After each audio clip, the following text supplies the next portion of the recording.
Saya sudah menikah dan sekarang sudah berpisah. Ternyata saya dibohongi selama perkenalan, sampai yang ternyata dia adalah seorang gay. Gay itu LGBT.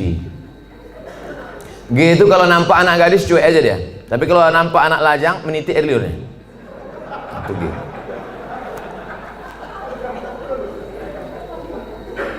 Yang paling banyak gay ini di Thailand. Makanya di sana ada musabaqah gay. Namanya Lady Boy. Muka lady, kaki boy. Yang paling hebat merubah buah-buah ini itu di Bangkok. Bisa dirubah orang itu, jeruk itu manis luar biasa. Bisa dirubahnya apel, bisa dirubah. Genetika tanaman bisa mereka buat. Bisa itu limau jeruk manis itu tak berbiji dibuatnya. Tapi yang lebih hebat, bisa orang pun tak berbiji dibuatnya. Itulah hebat. Luar biasa mereka. Ini gini. Oke, kita lanjutkan. Hati saya hancur Pak Ustaz. Jangankan ibu, saya pun ikut merasakannya. Coba, saya ini udah sampai pada level bisa merasakan perasaan orang lain. Bagaimana perasaan seorang perempuan, dianggapnya inilah akan menjadi imam dia. Ternyata pas disuruh jadi imam, bang kau jadi imam, aku aja lah. Gimana perasaan dia? Dah, mohon Ustadz beri doa membuat hati saya tenang dan ikhlas atas diri saya. Adakah yang terjadi di dunia ini di luar kuasa Allah? Saya tanya sekali lagi, adakah yang terjadi di dunia ini di luar kuasa Allah? Kalau ada yang mengatakan ada yang terjadi di luar kuasa Allah, berarti Tuhan itu dua. Ada Tuhan baik, ada Tuhan buruk. Berarti dunia ini tak pernah aman, karena Tuhan baik sama Tuhan buruk ini berkelahi. Lau kana fihi ma'alihatun illallah la fasadata. Seandainya di langit dan di bumi ini ada Tuhan selain Allah, maka sudah lama dunia ini hancur.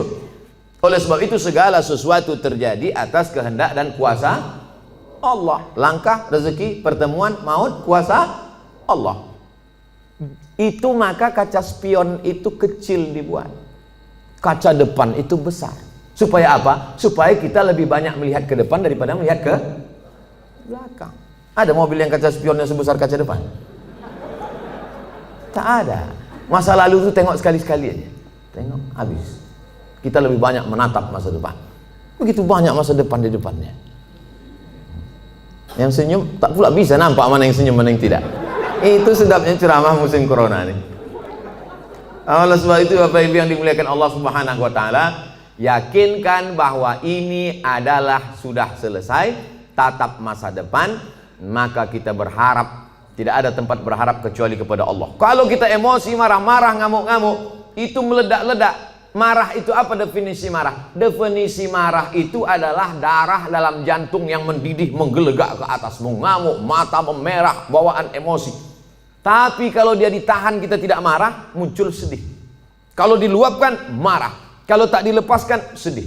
Maka tidak ada yang bisa menghilangkan marah dan sedih kecuali ridha menerima takdir ketetapan Allah Subhanahu wa taala. Itu bagian dari takdir Allah. Karena ibu kan sudah usaha dulu, sudah kenal dengan baik. Ditengok badannya gagah, berotot, kumis melintang. Kan belakangan baru tahu dia melambai. Artinya sudah usaha. Oleh sebab itu ini sudah di luar dari kemampuan kita sebagai manusia. Maka kita yakin bahwa ada Allah yang mengatur kehidupan. Ada Allah yang mengatur pertemuan. Ada Allah yang mengatur itu semua. Maka banyakkan ibadah. Apa kata Allah dalam Al-Quran? Falyabudu rabb hadzal bait. Banyak-banyaklah kau beribadah kepada Allah. Kalau kau banyak beribadah kepada Allah, at'amahum min ju'. Kalau kau lapar dikasihnya kau makan. Wa amanahum min khauf. Kalau kau cemas dihilangkannya rasa cemas dari dalam hatimu. Hidup ini kalau dipikirkan cemas, berkunang-kunang kepala, sampai jam 2 malam mata tak tidur, nama penyakitnya insomnia, pergi nemui psikolog, psikiater, Pak psikolog saya punya masalah, sudah 2 malam tak tidur-tidur. Psikolog tuh ngangguk-ngangguk aja, psikiater tuh ngangguk-ngangguk aja, diambilnya kertas resep dikasihnya. Ini makan sebelum makan, ini makan setelah makan, ini makan setengah makan, ini makan 3 kali, ini makan 2 kali. Nengok itu bertambah pula beban kepala kita. Kalau hidup ini cuma untuk tidur aja, dikasihnya pil tidur. Begitu kita makan, hilang. Begitu dosisnya habis, kumat lagi. Tidak ada cara kecuali banyak beribadah kepada Allah. Idza sa'alta fas'alillah, minta tolong kepada Allah. Tapi ke Makkah nggak bisa Pak Ustaz. Saya mau berdoa di samping Ka'bah nggak bisa Pak Ustaz. Aqrabu ma yakunul 'abdu min rabbih wa huwa sajid. Orang paling dekat dengan Allah ketika sedang bersujud. Allahu Akbar. Saat sujud itulah mengadu kepada Allah. Jangan adu ke kawan. Ngadu ke kawan habis ditumpahkan, besok jadi lawan dibukakannya di medsos. Selesai, tamat riwayat. Mengadu kepada Allah Subhanahu wa taala, meneteskan air mata. Tak ada tempatku mengadu kecuali Engkau ya Allah. Tak ada tempatku minta kecuali Engkau ya Allah. Tolong aku ya Allah. Hasbunallah wa ni'mal wakil, ni'mal maula wa ni'man nasir. Sulitkah bagi Allah mengatur kehidupan kita? Innama amruhu iza arada syai'an ayakula lahu kun. Mudah bagi Allah. Lalu kenapa dibuatnya hidup kita ini sulit? Dia ingin melihat kita merintih di tengah malam bermunajat melelehkan air mata. Itu yang diinginkan Allah dari hambanya yang dia sukai. Oleh sebab itu, tanamkan dalam diri kita, aku dicintai Allah, aku disayangi Allah, aku disukai Allah. Allah menyelesaikan setiap perkaraku, Allah memperhatikan aku, Allah melihat aku, Allah mengatur kehidupanku.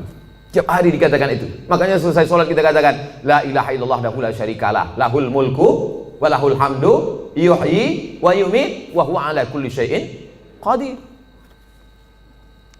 Hukuman apa sebenarnya untuk seorang homoseks di dunia dan di akhirat?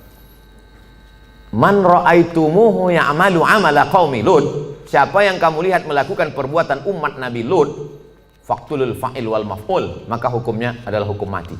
Andai diterapkan hukum Islam, itu bencong-bencong itu tobat semua. Begitu dipancung kepala, hilang bencong. Hai katanya, begitu dipancung satu, hai. Tapi tak bisa itu kita laksanakan. Berapa ceramah saya yang dibully oleh bencong-bencong karena ceramah saya tegas, tapi saya tak peduli. Kalau ada yang gini-gini kan ceramah saya, itu banyak bencong.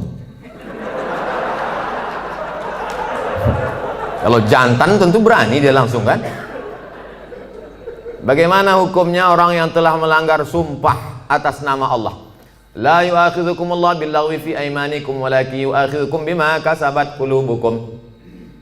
Fakaffaratuhu, kalau ada orang melanggar sumpah, maka cara menebusnya 3. Yang pertama, it'amu asyarati masakin, kasih makan 10 orang miskin. Au kiswatuhum, atau kasih 10 pakaian orang miskin. Au tahriru raqabah, atau membebaskan budak hamba sahaya. Kalau tak sanggup paman majid, siapa yang tak sanggup? Fasyamu salasati ayyam, puasa 3 hari. Maka ibu jangan percaya kalau bapak ini bersumpah sampai mati mah nggak akan nikah lagi. Nah, puasa dia 3 hari selesai.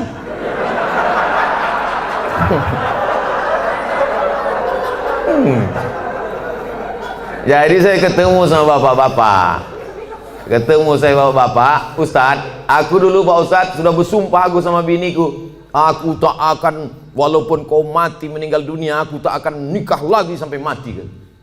Terus ini istri bapak, iya 3 hari dia meninggal, nampakku yang lain katanya. Tapi bapak udah bersumpah, puasa aku 3 hari gitu. Hati-hati, mohon maaf Pak, aku bukakan pula ceritanya. Akhirnya kartu bapak tak bisa lagi dipakai kan. Itulah baiknya saya sama ibu-ibu. Apakah ada taubat bagi orang yang telah melanggar sumpah itu Pak Ustadz? Dia sudah memain-mainkan nama Allah. Maka menebus sumpah itu hanyalah sekedar menebus perbuatannya, tapi perbuatan dia. Salah satu la yanzurullahu ilaihim. Ada 3 orang yang tidak dipandang Allah pada hari kiamat. La yukallimuhumullah, tak diajak bicara oleh Allah. Walahum azabun alim. Mereka diazab dengan azab yang amat sangat menyakitkan. Siapa itu? Orang yang bersumpah palsu, terutama dalam berdagang. Berapa ini harganya? Aku tak ada ngambil untung, nih aku jual modal aja nih, demi Allah. Mana ada orang jual modal? Kau kalau bohong jangan 4 kali.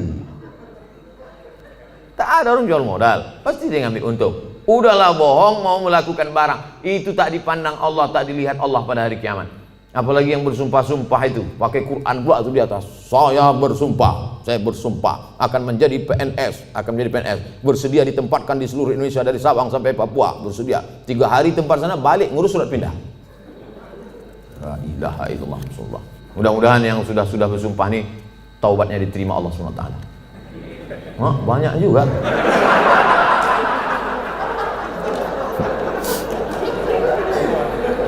Yang udah berlalu apa boleh buat? Illa man taba, kalau dia bertaubat, wa amana, beriman, wa amila amalan salihah, taubat nasuha, beriman dengan baik, beramal soleh. Ulaika yubaddilullahu sayyiatihim hasanat. Maka semua yang buruk-buruk, dosa-dosa yang jelek-jelek dulu, insya Allah diganti Allah dengan yang baik-baik. Taubat. Mandi taubat, macam mandi wajib, basah semuanya. Kalau tak ada air, keran mati listrik, pergi ke Sungai Deli, terjun situ. Insya Allah kalau dapat yang dalam tuh bukan cuma dosa hilang, kau hilang sekalian.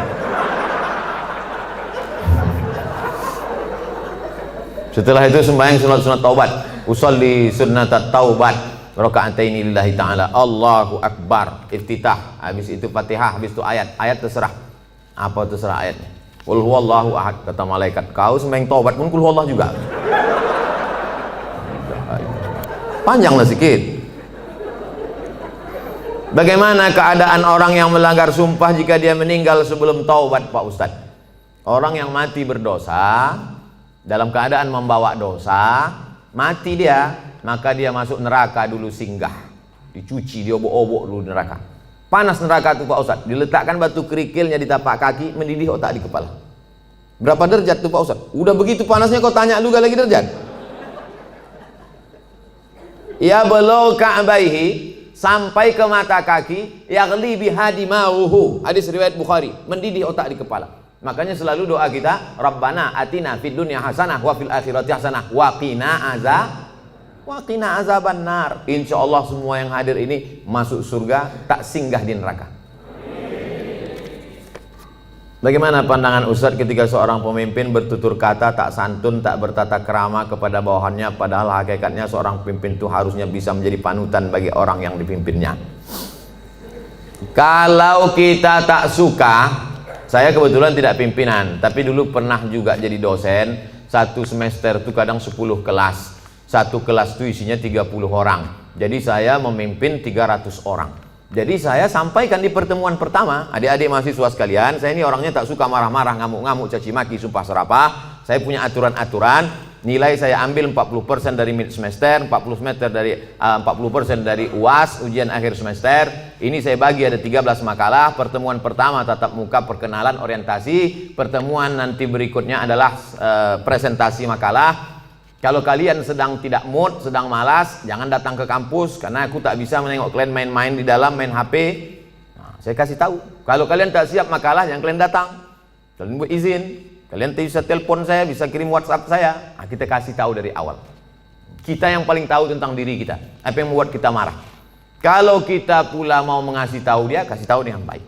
Jangan kita marah kepada ini, kita lampiaskan ke sini. Qaulun ma'rufun, ucapan yang baik, wa maghfiratun, pemberian maaf, khairun, lebih baik.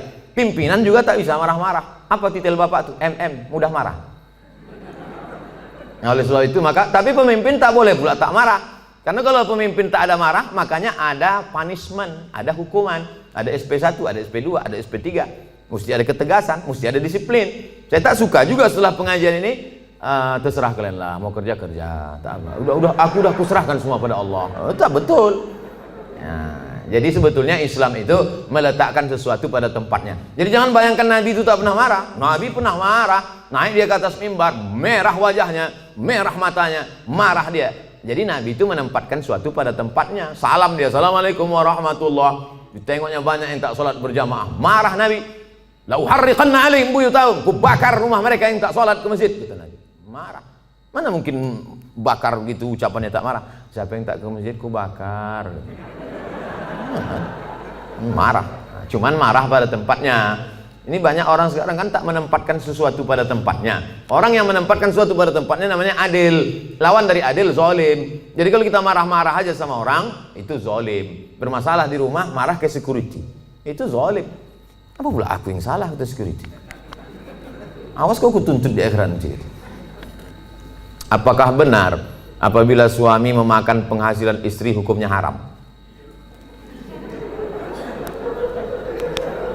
Bapak punya gaji, ibu punya gaji. Ibu punya gaji, bapak punya gaji. Sama-sama punya gaji. Bedanya apa? Dalam gaji bapak ada hak ibu, namanya nafkah. Dalam gaji ibu tak ada hak bapak. Setuju? Kuat mereka. Dalam gaji bapak, sama-sama bergaji 5 juta. Bapak 5 juta, ibu 5 juta. Dalam gaji bapak itu ada hak ibu, 5 hak ibu. Pertama makan, kedua pakaian, ketiga tempat tinggal, keempat pendidikan, 5 perhatian. Hak ibu, kewajiban bapak. Tapi ibu bisa bekerja karena izin bapak. Izinnya pun bukan karena keterpaksaan. Bang, aku kerja ya, kalau tidak awas bang. Tidak bisa juga.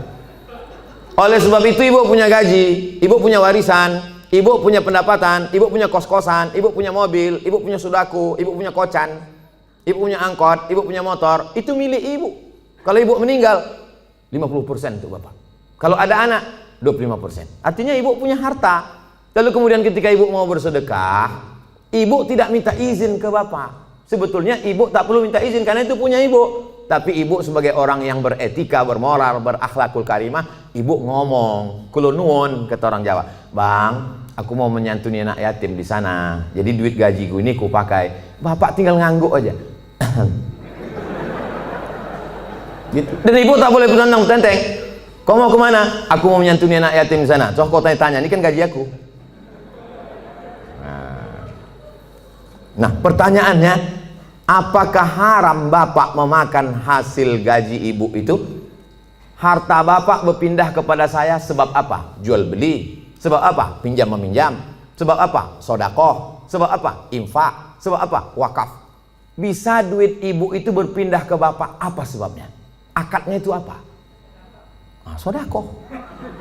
Sodakoh dia. Udah nggak? Selesai itu dah. Bang, ini gajiku bang, ini duitku bang. Tapi kan aku tengok abang susah kali, ini ku kasih abang sedekah. Biar jangan apa kali ya bang, ini ambil.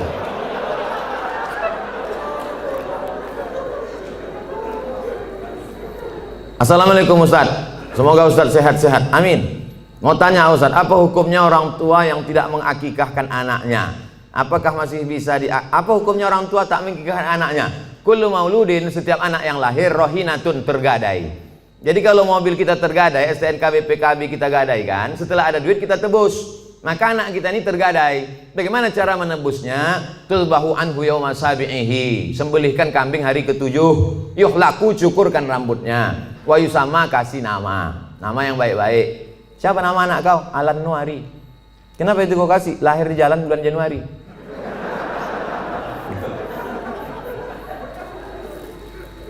Kasih nama yang baik-baik, cukurkan rambutnya karena itu rambut kotor di dalam, lalu kemudian sembelihkan kambing hari ke-7. Tak ada duit hari ke-7, hari ke-14. Tak ada duit hari ke-14, hari ke-21. Lewat 21 tak usah tengok tanggal lagi. Setahun, 2 tahun, 3 tahun, 5 tahun, taman SD, taman SMP, taman SMA. Tapi kalau dia udah semester 2, hanya potong kambing aja. Tak usah potong rambut lagi. Tak pula diayun pakai marhaban.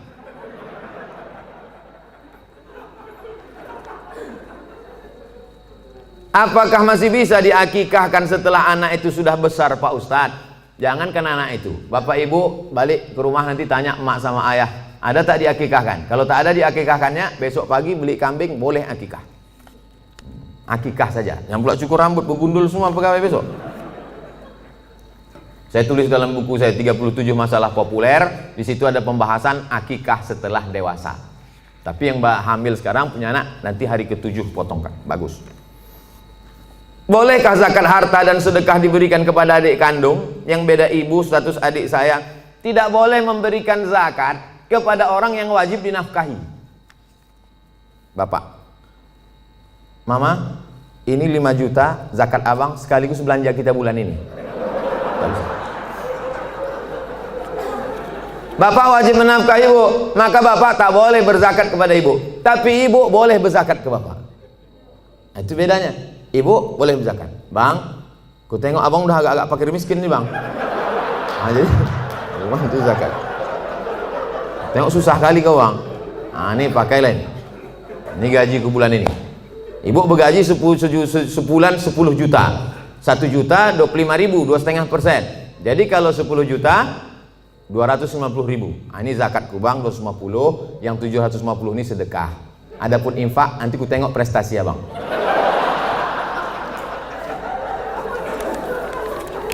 Nah, kaedahnya tak boleh berzakat pada orang yang wajib kita nafkahi. Tak boleh berzakat kepada anak. karena anak itu wajib kita nafkahi. Nah sekarang adik, apakah adik itu wajib kita nafkahi? Tidak. Yang wajib dinafkahi itu siapa? Istri, anak, cucu, mertua, orang tua, yang hubungan langsung. Itu yang wajib kita nafkahi. Orang yang tak wajib kita nafkahi boleh kita kasih zakat. Kalau kita bersedekah pada orang jauh, nilainya 1 sedekah. Tapi kalau kita bersedekah pada orang dekat, nilainya 2. 1 sedekah, 1 lagi silaturahim. Tapi banyak orang tak mau sedekah ke keluarga dekat. Kalau sedekah sama orang lain. Kok kenapa tak sedekah sama saudara? Payah saudara nih Pak Ustadz, dikasih sikit-sikit kali kata dia. Bagaimana menghadapi suami yang berselingkuh?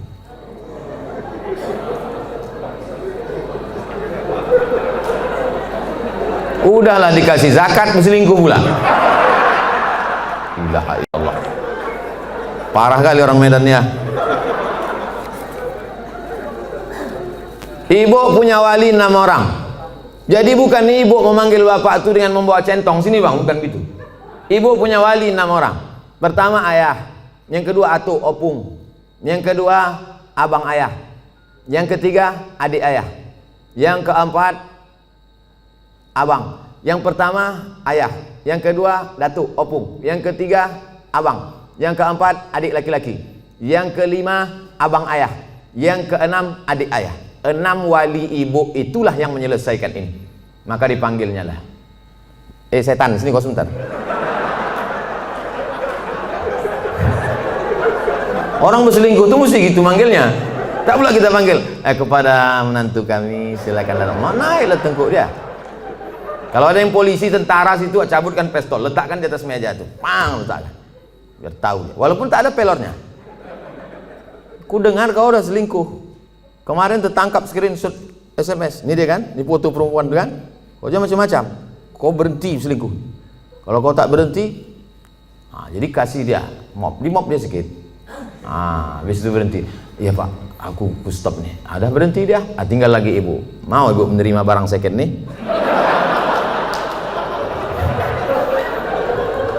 Kalau ibu kata ibu, Pak Ustadz, aku ikhlas menerima dia Pak Ustadz, tak bisa aku berpindah ke lain hati Pak Ustadz, terimalah dia.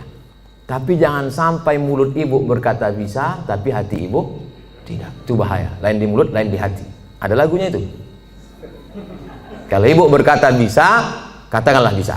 Tapi kalau katakan tidak, katakan tidak. Karena banyak perempuan berkata mulutnya bisa, tapi pas begitu jalan bersama terbayang dia selingkuhan siapa sih.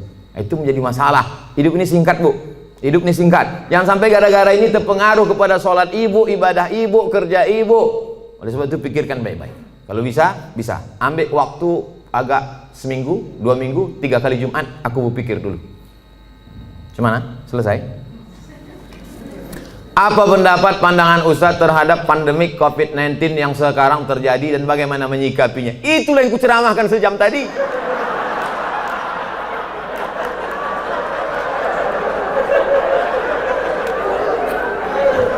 Itulah yang kucakapkan dari tadi. Mungkin pertanyaan ini ditulis sebelum tadi datang diserahkan ke panitia. Jadi sebetulnya sudah terjawab. Kalau tak terjawab juga, tinggal tonton aja Ustadz Abdul Somad Official Channel. Subscribernya udah 1 juta. Mana tahu nanti dicarinya yang mana channel itu yang ada 1 juta subscriber. Jika kita mengetahui bahwa pasangan hidup kita telah mengikuti ajaran Syiah, apa yang harus kita lakukan? Apa hukumnya? Perbedaan kita dengan Syiah ini 5. Yang pertama, Syiah wajib mengimani imam 12.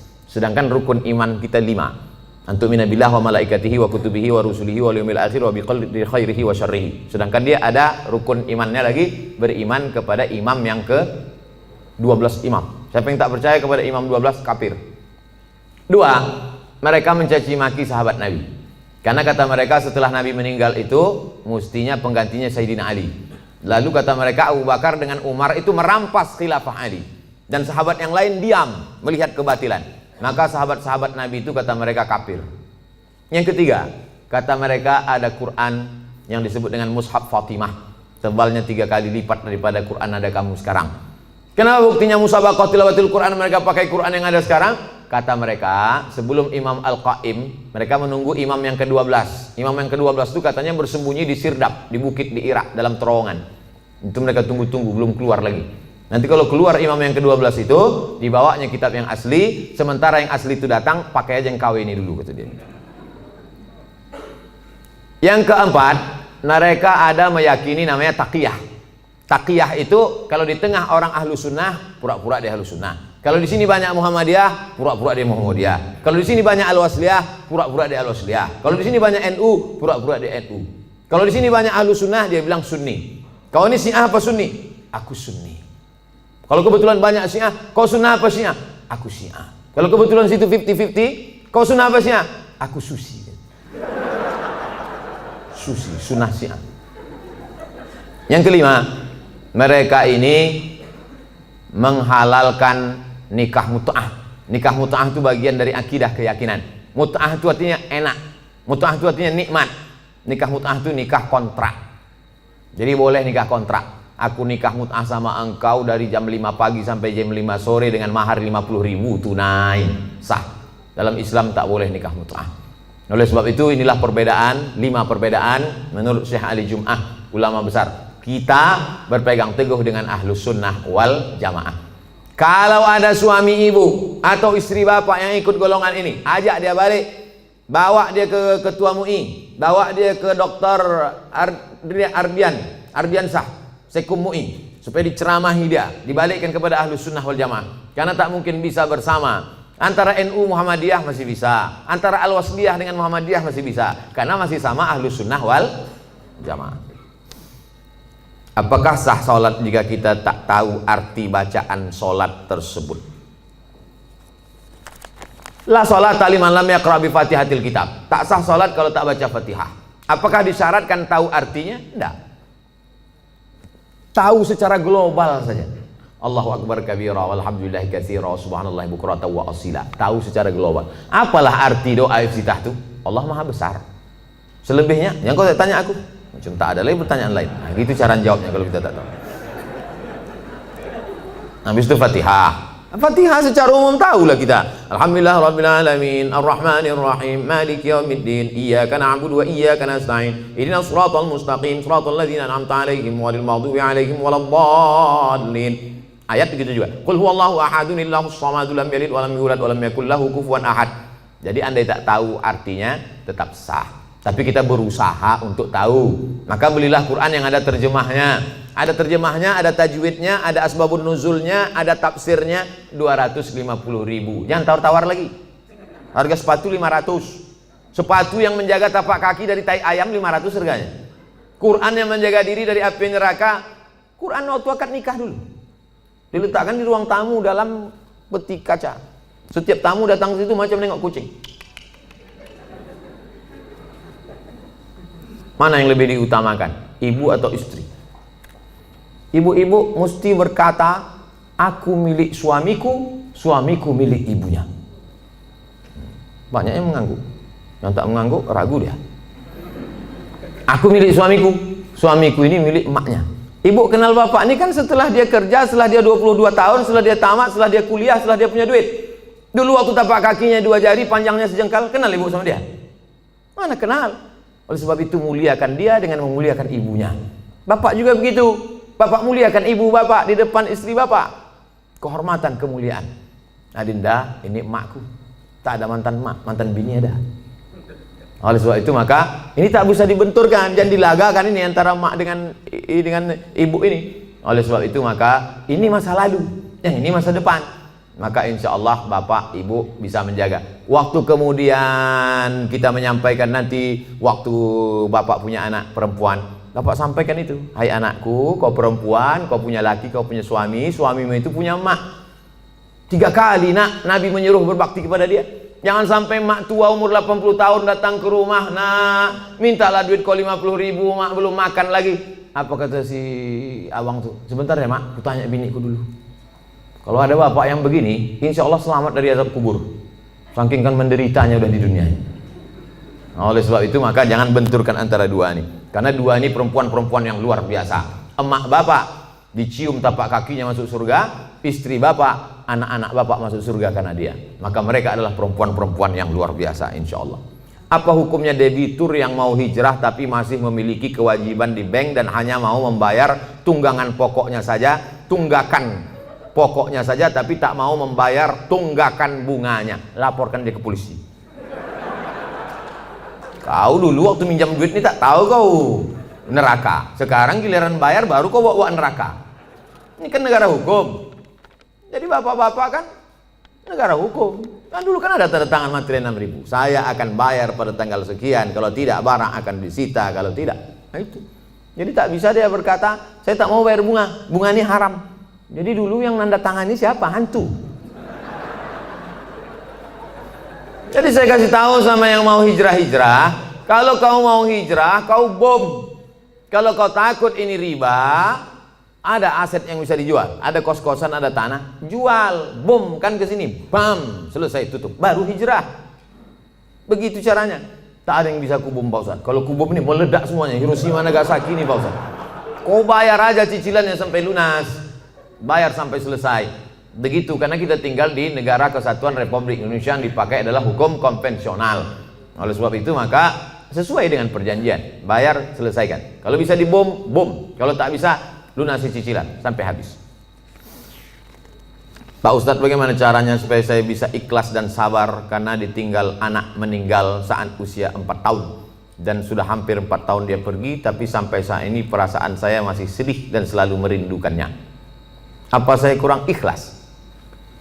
Nabi punya anak namanya Ibrahim, meninggal umur 18 bulan, menetes air mata Nabi, menangis Nabi. Makamnya di Ma'lah, samping makam Nabi, arah ke kiblat, samping Masjid Nabawi sebelah kiri. Amatardo ya Rasulullah, apakah kau tak ridho anakmu meninggal ya Rasulullah? Kata Nabi, aku ridho. Kalau kau ridho, kenapa kau menangis? Air mata kasih sayang. Makanya kalau sekedar menangis, jangan larang. Kalau ada ibu-ibu menangis, kata Nabi, da'hunna, biarkan mereka Umar, biarkan mereka menangis. Yang tak boleh itu meratap itu, oh Allah, nggak bisa boleh. Selama lidah tak bergerak, selama tangan tak bergerak, hanya tetesan air mata boleh. Tapi kalau sudah mulut bergerak, mengapalah anakku, kenapa tak anak dia?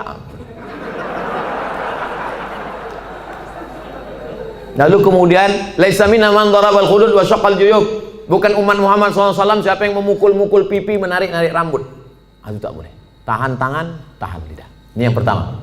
Yang kedua, tak ada yang bisa menenangkan hati ini selain zikir dan baca Quran. Asal teringat kepada anak buah hati belayan jiwa itu, buka Quran. Hatamkan Quran dari Al-Fatihah, Al-Baqarah. Buka Quran digital, baca. Asal terasa rindu, ingat bayangannya segala macam, ingat Quran. Yang kedua, banyak sedekah.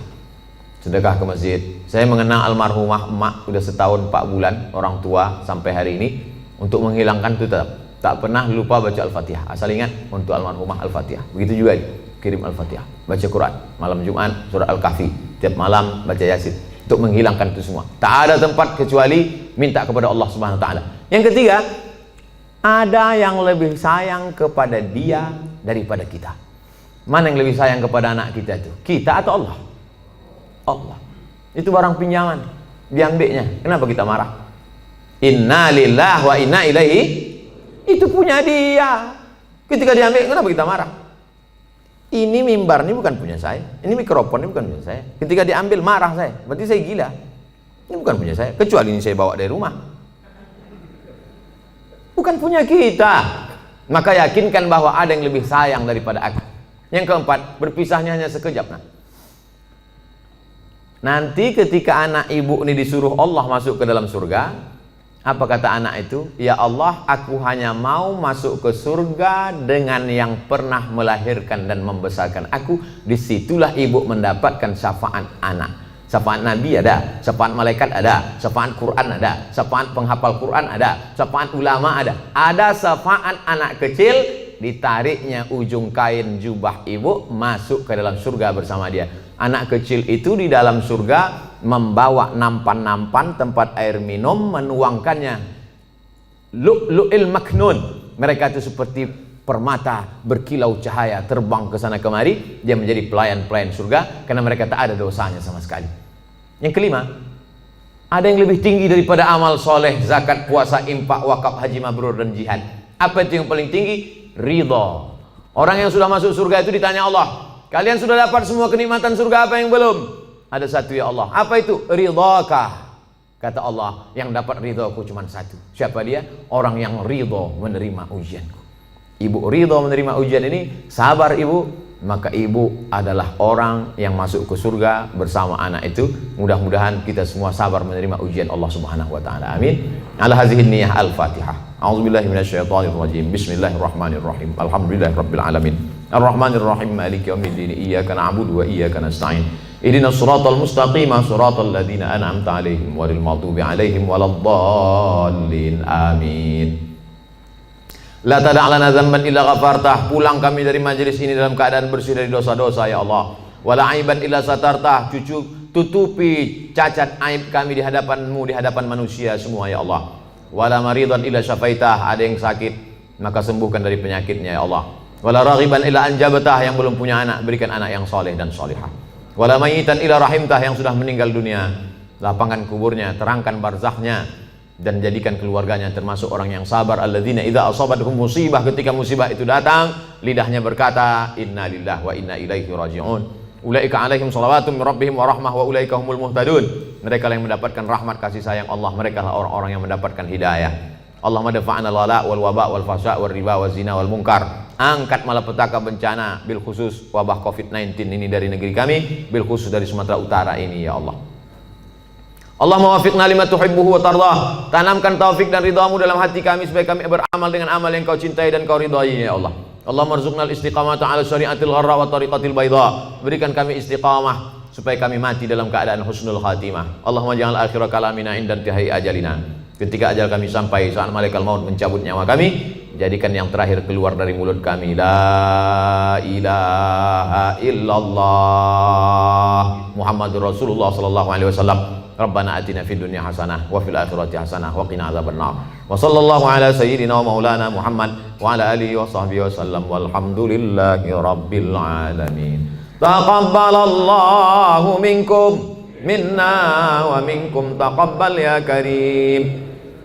Selama lebih kurang 90 menit kita bersama, banyak tutur kata menyinggung perasaan tak berkenan di hati. Saya mohon maaf kepada Bapak Dewan Komisaris, Bapak-bapak Direktur, para karyawan, pegawai semuanya. Insya Allah kita semua selalu menjaga iman dan Islam. Mohon maaf, terima kasih. Wassalamualaikum warahmatullahi wabarakatuh.